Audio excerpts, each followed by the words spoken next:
The verse for this song is, "If the trumpet give an uncertain sound, who shall prepare himself for the battle?"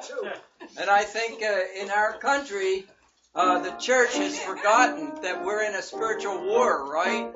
And that we've got to do what we can do for the Lord, because I think the time is growing short that we have to fight for the Lord.